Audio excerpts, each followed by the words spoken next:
Yeah, a part of like DC culture, right? We kind of just always do our own thing. Like we always move to the beat of our own drum, and like we have this. I guess when it comes down to fashion, like for a very long time, like DC people, we had our own clothing lines. Some of the throwback clothing lines was All Days, Hobo, Madness, Uptown, All Days off of Benning Road. Mm-hmm. Got to shout out all as well because that was my people around 4th Street, Pizza Mart, and Edgewood. All right. Um, who else? Who else? Saviato. Who else? Who else? Who else? Some of the old school Shooters? joints. You said Shooters. Yeah, can't forget But about shooters. wait, We are But one. Sabiato, let's keep it 100. I What? mean, I don't know if everyone in DC know, but Sabiato is not black owned. I love what their True. stuff is, but they're not the same. I feel Well, like thanks for telling me because I didn't know they weren't black. they're culture owned. vultures. Wow, that's crazy because they was in Georgetown. You heard it here first. They're no offense to our non-melanin people, but they're Italian people. Oh wow. They're deep in Georgetown, That's and crazy. and you know them prices they charge. Yeah. You see what I'm saying? Like shorts was like what? How much were the shorts, y'all? Like 120. You was Hoodies. buying them junks. Yeah, 250. But that's how much, shit, Madness and them was charging just as much. But I get what But- you saying. But they were in the black community. Right. They were in the black neighborhood. And that was dope because that's really what it was. These stores were in black communities in a black neighborhood. That's right. And we were supporting. And that was so dope. Like, I would say for me, like, really the 2000s, that shit really was taking off. That's right. But now it's 2019 and Eat. Gotta shout out Eat. They over here. Eat. They What's up, from Edgewood. So I know the founder and co-founder, and like I literally watched these people grow up. Specifically, my homeboy Michael Irvin. That's his AKA.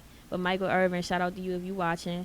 But they to me single-handedly brought back that culture of rocking, you know what I'm saying, urban wear. That's And I'll say around 2016 I think they first premiered. But what I love about Eat, not just because I know them personally, but they are so involved in the community. Like Exactly. I'm just amazed at everything that they have done, and they are products of their environment. Like they grew up in the community, Edgewood, Beacon House, that community, playing football, and you know what I'm saying, going to the rec and things like that. Pretty much raised them and shaped them to be the men that they are today. Yeah. And they are really truly giving back, and I'm so proud of Malik and Melvin for everything that they doing because they taking it beyond fashion. Exactly. They in the schools. They giving back. They giving back to the football but teams let me stop and you all there. that good stuff. What's Malik up? is on Instagram, right? If you follow him, he's one of the most positive people you'll know. He is. He was saying in his Instagram thing, Malik, don't shoot me for putting your business out there. He was saying like 2 weeks ago, right? These kids, because his stuff is hot. Yeah. This is a young man. He's like Yeah. under 30, right? Facts. He's probably one of the only people to get a New Balance collaboration. This is his third. That's huge. Yeah, I think he's on his third. Forgive me if I got that wrong. Yeah, But he's on the start.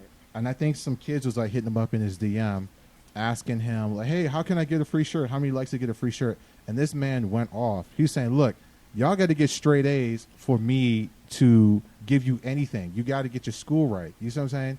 And I think he went to VCU. He's just a positive kid. Beacon House, I think it was Beacon House, but I know he bought all the jerseys. If you see those little like football jerseys, they're so fire. And this kid, man, he's not a 50-year-old philanthropist, zillionaire. He's a guy that pays rent. You know what I'm saying? Puts his pants on one leg at a time. He DJs. Someone even stole his equipment recently, and he's still not bitter. He's an empowerer. I feel like there's two different types of people in the world. There's exploiters and there's empowerers. And Malik from Eat is an empowerer. So support Malik and Eat. Do not support Sabiato. Facts. Malik, all homage. Yeah, all homage. Yeah. ALLH is in hotel, O, M is in Mary, Edge. AGE. AG.